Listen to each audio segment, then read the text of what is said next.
My wife rejected our son-in-law for being poor and wanted our daughter to marry someone on her level. Even I was never good enough for her, so she cheated. Now karma has arrived. Jessica was in a room with her best friend, Abby, and her two maids of honor, Kyla and Hilly. Jessica, a very pretty blonde with shoulder-length hair and a beautiful face, was sitting while a stylist finished her hair. She was physically similar to her mother, except that her mother was a super beautiful model.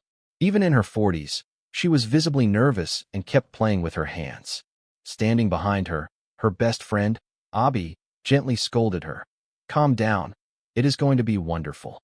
Jessica nodded. "I know. It is just that I wish my mom were here. Even after everything, I wish she could see my wedding." Abby, a striking brunette with shoulder-length hair and an equally pretty face, shrugged. "I am sorry it did not work out." She was always a bit of an elitist snob. She winced at the harshness of her words. "I am sorry, that sounded bad." Jessica sighed and then nodded slightly in agreement. "But it is accurate. However, she married my father, and he was not from old money like her family." Abby nodded. "But both of your father's parents were professionals, and he was on Wall Street, on the rise, when they met." Jessica said, "But Austin is on the rise." Abby shook her head. "But he started in a trailer in a mining region, and an engineer is not Wall Street as far as money is concerned. All your mother can see is that he grew up in that trailer." Jessica sighed. "I do not care that he does not make Wall Street money. I do not like people on Wall Street anyway. I just wish she could see what I see in Austin." Abby laughed. "Yes, I saw it when we went skinny dipping in Ralph's swimming pool one night." Jessica pretended to scold her friend. Abby hugged Jessica, and they both laughed. Best friends forever. There was a knock on the door. "Jess, it is Dad. May I come in?" Jessica's frown disappeared, lighting up her face. Her father entered. He was a striking man, 6 feet tall and in his late 40s, with salt and pepper hair and the air of a high-level executive. His perfect navy blue suit and red tie gave him a classic and handsome look. He entered smiling, taking in the sight of his daughter in her wedding dress, and then hugged her. "I cannot believe today is the day. My little girl is getting married." Jessica smiled. "Daddy, I will always be your little girl." He sighed. "I am sorry your mom is not going to be here. I made sure her friends, the few who would even speak to me, let her know she was invited and that I would do nothing to ruin the day. I even said she could bring a guest." Jessica sighed and then said with more than a little annoyance, "If she cannot deal with reality, then she can stay away." He nodded. "Still, I wish she could be here for you, even if it was just for the wedding ceremony." Jessica sighed and her face softened. "Yes, me too." There was another knock on the door and a man with a pastor's collar approached. 10 minutes. 7 minutes later, her father extended his arm and asked, "Ready?" Jessica smiled, now radiant. "Yes." Jessica walked towards the aisle from the right side. Mark gave her a squeeze on the arm and pointed to the right side of the last row. She stopped, smiled, and patted his arm. Then he slowly walked her down the church aisle, with her hand on his arm, until they reached her future husband, and she took her place at the altar. Mark then went up to stand next to the groom. The pastor played his part. Dearly beloved. 5 hours later, after the wedding, the ceremony, and the dinner, the master of ceremonies they hired, who was also the DJ, called Mark. "And now, the best man will make his speech." Jessica's father stood up and smiled at the guests. "Life is funny sometimes. I have apologized to Austin hundreds of times personally, and I probably fall short of the number of times he deserves. Until I reach 1,000, let me say it out loud and in front of everyone. I was wrong. I judged Austin for things that do not matter and lived in my own financial world of Wall Street without considering that a man's worth is much more. I let things happen. I should have stopped it when I had even the slightest inkling. I see a young man who overcame being born into humble circumstances in eastern Kentucky. I was not born on third base, but I was born on second base with a production manager father and a certified public accountant mother. Austin was born in the batter's box facing a major league pitcher. He had to get to where he is now after beating that pitcher, a graduate of Notre Dame with a degree in engineering. He looked at Austin and nodded in respect. He is a better man than I am in many ways. The first time I apologized to him, he put me even more in his debt by simply accepting it without condition or demanding more contrition from me. He put me more in his debt the next day when he formally asked for my daughter's hand in marriage and then asked me to be the best man. I can never make up that much ground, no matter how hard I try. I have told him so, and he has repeated to me that he considers us even and that I should not try to make it up. I am honored that my daughter has found such a man to share her life with. Here I am, the best man at my daughter's wedding. I was honored to walk her down the aisle and then walk to the front of the church to stand next to the incredible man she was going to marry. She earned her certified public accountant degree in 4 years and has proven that she can work just as hard as those of average standing in life, choosing to prove her worth to the world instead of resting on privilege. Mark smiled, and yes, his eyes filled with tears as he said, "Ladies and gentlemen, I present to you Mr. and Mrs. Austin and Jessica Branson." He toasted them both and then sat down. There were the traditional dances while the music played, when Mark's cousin, Richard, approached him as he sat at a table and asked, "That was an incredible speech. What the hell happened? I mean, the whole story." His mother was not at the wedding. "Are you divorced?" "A year ago, I could never have imagined this." "Is today your apology to Austin?" Mark sighed. "Well, it is a long story. And, actually, his mother wasn't still as here. She is in the corner, hiding, letting her pride keep her from enjoying her own daughter's wedding day. I discreetly told Jessica when she started walking down the aisle, and I saw Andrea in the back row." Richard shook his head and then said, "Give me the short version." Mark nodded. "Do you know what a coy wolf is?" Richard shook his head. "Some kind of wolf." Mark nodded. "More or less. In the eastern United States, wolves were hunted almost to extinction, but a coy wolf is about 60% coyote and 40% wolf. Sometimes they have some dog mixed in. They are much larger than coyotes. Many weigh around 30 and 40 pounds, but the big ones, with more wolf genes, can weigh around 60 pounds. They are considerably smaller than a purebred wolf, but not exactly small. A 60-pound male made me see the error of my ways and started a big fight with my ex, and everything went downhill from there." Richard nodded. Mark took a sip of his bourbon and continued, "Well, we first found out about Austin during the spring break of his junior year in college at Notre Dame. My ex invited Jessica to Palm Beach for a mother-daughter week. Jessica politely declined, and when her mother insisted, she found out that Jessica had been dating Austin since the previous September. I received a dose of nasty indignation because some hillbilly was dating our daughter. She called him that and worse. Anyway, Jessica informed her mother that they were going to the Bahamas for spring break together, and, yes, they were sharing a room." Richard nodded. It is hard to find out that your daughter is being intimate with someone." Mark shrugged. "Not really. People pair up. My daughter is an adult, and I am not stupid." Richard nodded. "My daughter and her boyfriend are not subtle." Mark laughed. "Congratulations. Your daughter is completely normal." Richard smiled, and they clinked their glasses. Mark continued. "Well, it turns out that Andrea had invited Chet, our daughter's ex, to Palm Beach hoping that Jessica and Chet would get back together." Richard shook his head with a disdainful expression and said, "Chet is a pompous jerk, like his father." Mark laughed. "The only offense there is to ordinary jerks." Richard laughed, and they clinked their glasses again. Mark continued. "So Andrea's plan for them to get back together was a bust, and the school year continued. Well, Jessica was supposed to come home that summer, and then she announced that she would be 2 weeks late. She and Austin were traveling the country in his car, seeing the sights along the East Coast." Richard laughed. "A billionaire's daughter traveling the East Coast on vacation instead of Cannes." Mark laughed. "In a 20-year-old Honda Accord, no less. She loved it and raved about it for weeks." They laughed and clinked their glasses again. Mark said, "I was fine with it. Well, mostly. I wanted her to marry a man of her station, but I was willing to let things run their course. Yes, I was a bit of a snob, but I looked into him and found that he was a solid person with no legal worries. He was second in his high school class and had a half scholarship to Notre Dame." Richard thought for a second and then said, "Let me guess. Andrea had other ideas?" Mark nodded. "And she gave me a good scolding. That Austin is not good enough, and Chet is from old money. That Austin was a climber looking for our money, blah blah. That our daughter needed to be part of the summer parties in the Hamptons, and that whole elitist world of money. She told me directly that Austin was not good enough. That Chet is perfect for her, with the right social connections." Richard laughed. "Let me guess more. Jessica did not agree with that at all." Mark laughed. You think?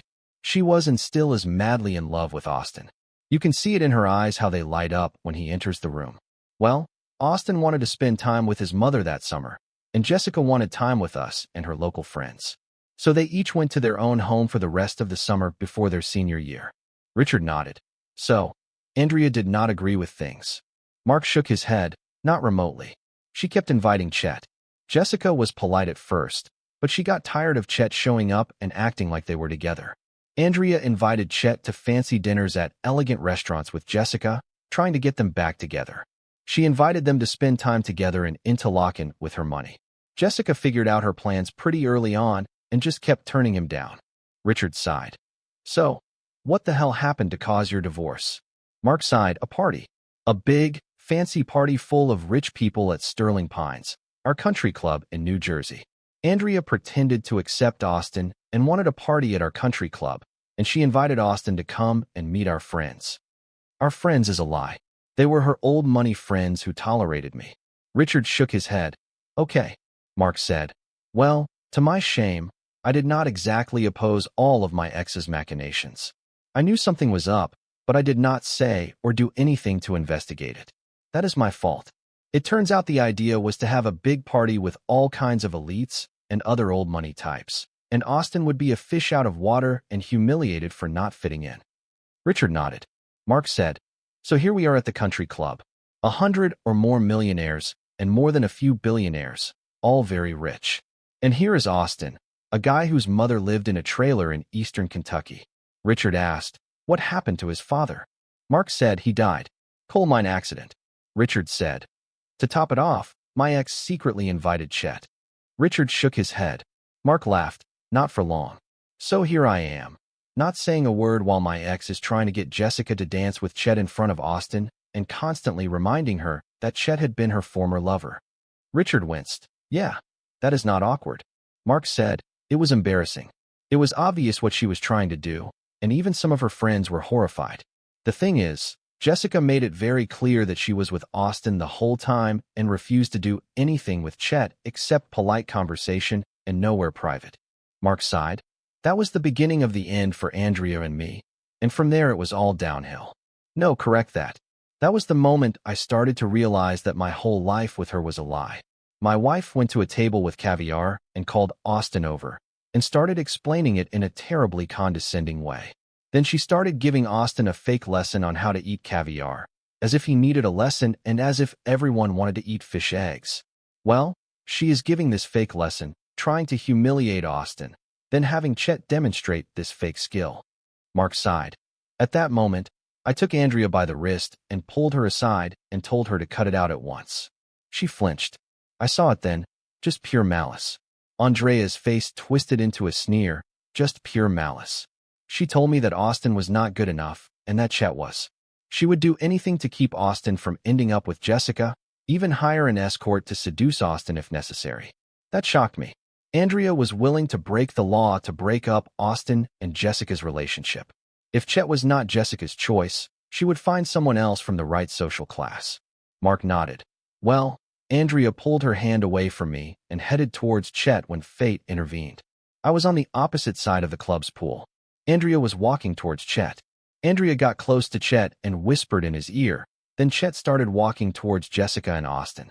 Fate intervened, and fate was a 60-pound coy wolf. Richard said, a real coy wolf. Mark nodded. 60 pounds of angry coy wolf. They are usually quite shy, but not this one. Well, we all heard the coy wolf growl, and we all looked and froze. The coy wolf was closest to Jessica, and the second closest was Chet, as he was approaching her from that side. Austin was the third closest, but a little behind her in relation to the coy wolf. Well, two things happened at the same time. Chet stopped in his tracks and almost ran backwards. Austin grabbed Jessica and spun her behind him. Then he stared fixedly at the coy wolf that was advancing towards them. It seemed more interested in Jessica, but Austin stood between the coy wolf and Jessica. There was no thought. He just acted. Austin was protecting his partner. End of story. As it moved, he moved, protecting my little girl and putting himself in danger. Richard said, no way. Mark nodded, yes. A security guard arrived maybe 30 seconds later and shot the coy wolf. Needless to say, suddenly everyone at the party loved Austin, including myself. 22 years ago, I held this little girl and wished she would find a man who would put her first. Austin proved to be that man in a very concrete way. Richard laughed. Except for your ex and Chet. Mark laughed. I have not seen Chet since. Andrea started to fight with me forcefully. Finally, I remembered I had balls and needed to use them. I made sure to take her phone, but she seemed very angry. I think she was calling Chet, but I am not sure. Mark sighed. The rest of the party was horrible, as I was now on guard against anything else from Andrea. Everyone was congratulating Austin, telling him he was a tough guy. He had Wall Street billionaires praising him, and Jessica was looking at him as if he were a superhero. Around 8 in the evening, the party broke up and we went home. We started fighting on the way home, and it was brutal. It was bad, very, very bad. She went on and on and on. That Austin was poor, that Austin was not from the right family, that Austin was this or that or any other bad thing. I reminded her that I was not from an elite family. She said I needed to act like a man and get rid of Austin because I was allowing a loser to seduce our daughter. Mark rolled his eyes and took a sip of his bourbon. Then it got worse when we got home. With what was basically a demonic smile that was more of a grimace than anything else, she told me that I was not good enough for her when we met, but that she saw my potential to be good enough, and she worked on me to make me acceptable. Richard winced. Which? Mark shook his head and said tensely, yes. The rose-colored glasses completely disappeared then, and I saw her for the selfish person she was. She mocked and talked about how I was her personal lifelong project. My success was only due to her, even though my work results were consistently in the top 10%. We went home and slept on opposite sides of the bed, with our backs to each other. Mark sighed and calmed down a bit. That was the night I almost lost my daughter. She was spending the night in a hotel with Austin and called me the next morning. She asked me to meet her at the Vanderbilt Park gazebo, so I drove to New Jersey and met her in Summit at Vanderbilt Park. I realized what an idiot I was. What I did not realize was when Jessica discovered what an idiot I was. Richard asked, what happened at the park? Mark said, I accidentally changed her plans. She was going to tell both of us that she did not want to see us for a while. She was furious and was even considering cutting us off completely. Richard looked surprised. Mark sighed. Well, I got out of my car and saw them by the bandstand. So I walked towards them, and Jessica's face showed no love for me. She asked quite hostilely, where is Mom? When I said I wanted to meet here, I meant both of you. I told her that her mom and I had had a big fight, and then I accidentally saved my relationship with Jessica. I felt like a piece of shit, and, without her asking, I looked at Austin and apologized. I gave them a general overview of what had happened, and I apologized for not having put an end to the situation from the beginning. Mark laughed to himself. Then Austin showed how much better he is than me. He extended his hand to shake mine and said, it is okay. I did nothing to stop his mother from trying to destroy their relationship until the end. I apologized and he accepted it. He simply accepted the apology. I told him I had no excuse and that I should have stopped everything from the beginning. He shrugged and told me he understood and that happy wife, happy life. Mark took another sip. I joked, angry wife, horrible life. He laughed and then told me that my wife would change her mind. We went to IHOP.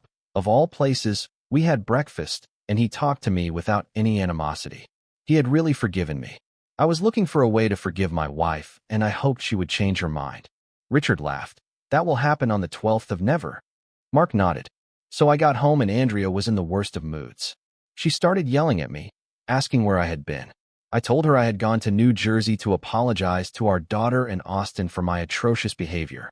Well, Andrea lost control and started ranting about how Austin was beneath Jessica's level, blah, blah, blah, elitist snobbery, blah, blah. She stormed off, saying she had work to do. I got a call an hour later. It was Austin, asking me to meet him again in Summit. At home there was a Cold War, and Summit is a pretty town, so I crossed the bridge to Summit. I expected to see them both, but only Austin was in the park. It turns out Jessica was shopping with Abby at the Short Hills Mall. I started with my apologies again, and he repeated that it was water under the bridge. Then he surprised me enormously when he pulled out a ring box and asked for permission to propose to Jessica. I assured him that the only debt between us was from me to him. He repeated that he did not need any more apologies and simply asked for my blessing. and of course I gave it to him. Again, he surprised me enormously and told me to be at Summer Lake Steakhouse the next night and to be hidden, but that I was welcome to witness his proposal that night. Mark sighed and shook his head. I am not worthy of having someone like him as a son-in-law. Richard laughed. But your daughter is worthy of having such a man. Mark smiled, nodded, and they clinked glasses. Mark continued. So I got home, debating whether to tell Andrea anything about the engagement. I came home to an empty house, and it was actually a relief. An hour later, Andrea came home with this guy from Monzie, in Rockland County. I am seeing this setup. Sure, Andrea has this, just a nasty smile on her face. She looks at me and tells me to meet Alexander Benedict. I shrugged, and then she told me directly that she was tired of me not supporting her in her mission to get rid of Austin, and that her trip the following week was not to see her sister. It had been a lie, and she was heading to Cannes with Alexander. She no longer had any need to hide anything from me or to interfere in her love life. Richard shuddered.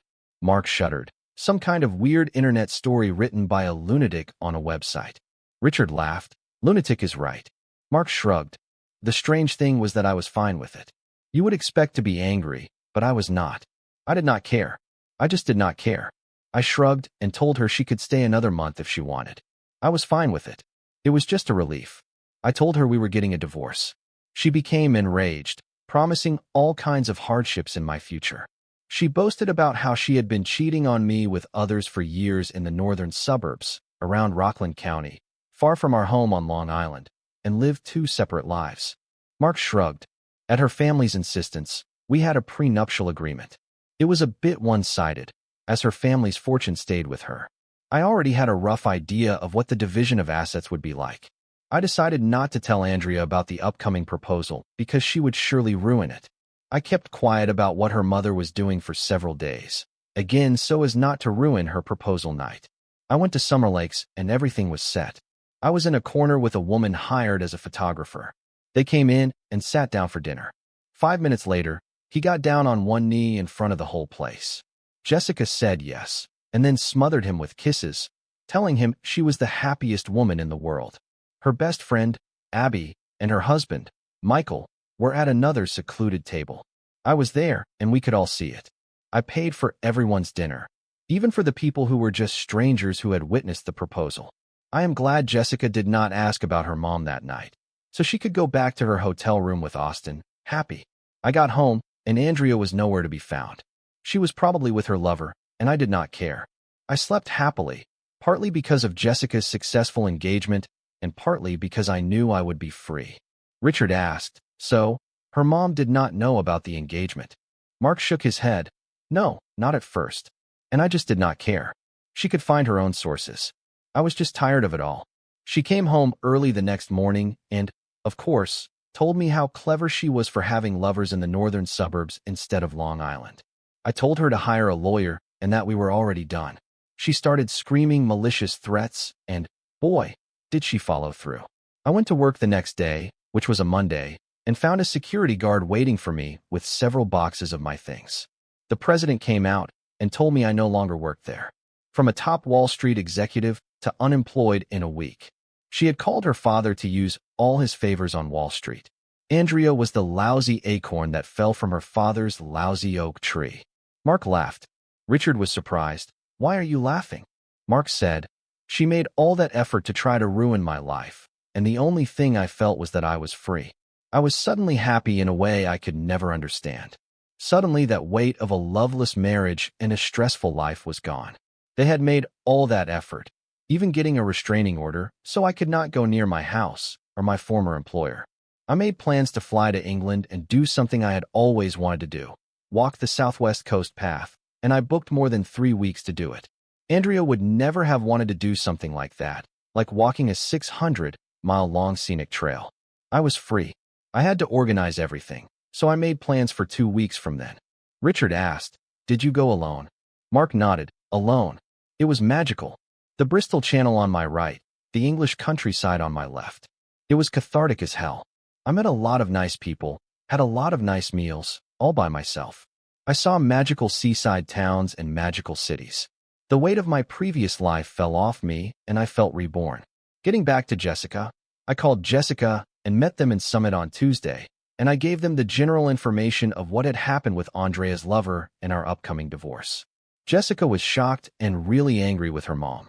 I warned them that my soon-to-be ex-wife planned to hire an escort to try to seduce Austin. That made Jessica even more furious. I told them I was going on a trip in a couple of weeks. Mark leaned back, smiling. I was free. I was still ridiculously rich, and I was free. The last place I wanted to go was near Andrea. Richard laughed. It cost you $100 million. Mark laughed. It was worth every penny. And I still have $1 billion. I will be quite fine unless I do something completely stupid with my money. My current life is perfect, and Andrea has already gone through 3 boy toys, from what I have heard. He took another sip and laughed. I do not care. She will find out what happens when her beauty completely fades. I do not think she is capable of true love. The more I think about it, being alone is a sentence that awaits her. That and, of course, cats. Many cats are in her future. Richard laughed and toasted to the cats in Andrea's future. They clinked glasses. Mark laughed. I heard that the lover boy, Alexander, was also messing around with Lydia Farnsworth, his boss's married daughter, and they got caught. There were a lot of fireworks in that divorce, and the jerk Alex was fired for it. Nobody on Wall Street is willing to stand up to old Farnsworth and hire good old Al. Who knows what else Farnsworth has planned for AL's future? I am glad I am not under his wrath. Mark laughed again and then rolled his eyes at vengeful parents. They clinked glasses. Mark took another sip and said, So, after being kicked out of my house and my job, I rented the tower suite at the plaza so I could do everything I needed to do in person. I moved a bunch of money, not to hide it, but to make sure none of it was where Andrea's family could manipulate it and complicate my life. That took until Friday morning, and by then everything was on autopilot through my lawyer, and I got the restraining orders lifted. Austin and Jessica invited me to Kentucky to meet his family, and that is when I met his mom and cousins. I went to a barbecue, and it was incredibly nice. Mark smiled, remembering those moments. They rented the Fireman's Park on the edge of downtown Pikeville. It was great. I had 2 hamburgers. I ate a lot more and drank more. I woke up in the middle of the park at 3 in the morning when the sheriff woke me up and told me to get a move on. He was not rude about it. He even called me an Uber to my hotel. Mark smiled. A week later, I sent $1,000 to the Sheriff's Department Recreation Fund for not acting like a jerk when he could have arrested me. He had told me that starting off polite was the best way, and since I was not presenting any threat, he just let me go. He had no idea who I was or how much wealth I had. I was just a guy who had had too much at an engagement party and was not causing trouble, so he just wanted to keep everything peaceful. A pretty nice place, with all those hills and trees. I was in a town called Pikeville, which is better than most of the rest of the area. I even enjoyed a night on the town with Austin at a place called Judith's Hooks, where I got to try more than a few shots of different local craft liquor producers. It turns out that craft brewing is a whole industry over there. A couple of weeks later, I was in England, walking on one of the most beautiful long-distance trails on the planet. Richard asked, It has been over a year since then. So, now that they have graduated and gotten married, where are you headed? Mark smiled. North Carolina. There is nothing here for me, and my daughter can visit New York City if her mother ever gets her head out of her ass and apologizes. I bought a house on Lake Norman, north of Charlotte. I bought a 24-foot speedboat for my dock. Richard smiled. It seems you have found your place. Mark nodded with a broad smile. I sure have. Richard asked, You do not play on Wall Street anymore. Mark shook his head. To hell with Wall Street. Andrea can keep her world and shove it up her ass. I bought a small industrial building. We are going to make custom patio furniture. There is a lot of local demand along Lake Norman. Nothing too big, just a reason to get up and go to work every morning. Austin will be the operations manager and designer, and I will handle the business side. Jessica will handle the financial side with her certified public accountant degree. Mark had a big smile on his face and then leaned back, smiling. Life is good. They clinked glasses and Mark took another sip. Richard nodded. Divorced over your daughter's future son-in-law. Richard shrugged. Speaking of different, where is your crazy girlfriend? Mark shrugged. She is probably talking to someone. She is an expert at talking nonstop. Richard asked, Is she worth it? Mark nodded. She sure is. Almost a year together, and I love Samantha. I never thought it could happen again. I had sworn off women, but that did not last long. Hell, I love her in a way I never understood until it happened. I never knew what true, selfless love was until I met her. Samantha is the best girlfriend. Sweet, smart, loving, warm, everything a man needs. A voice behind them spoke with mock concern.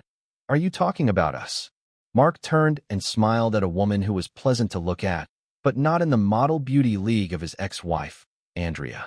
She was in her late 40s, with a pleasant face and dark brown hair down to the middle of her back. There were two exceptions to her moderate attractiveness. Her eyes shone with happiness and joy, and her smile was comforting and warm like putting on a shirt fresh from the dryer on a cold winter day. He smiled broadly and said, "Of course we are." Samantha smiled mischievously. "So, you would not like it if I dropped the neckline of my dress and showed my breasts?" Mark laughed. "You would not." Samantha laughed.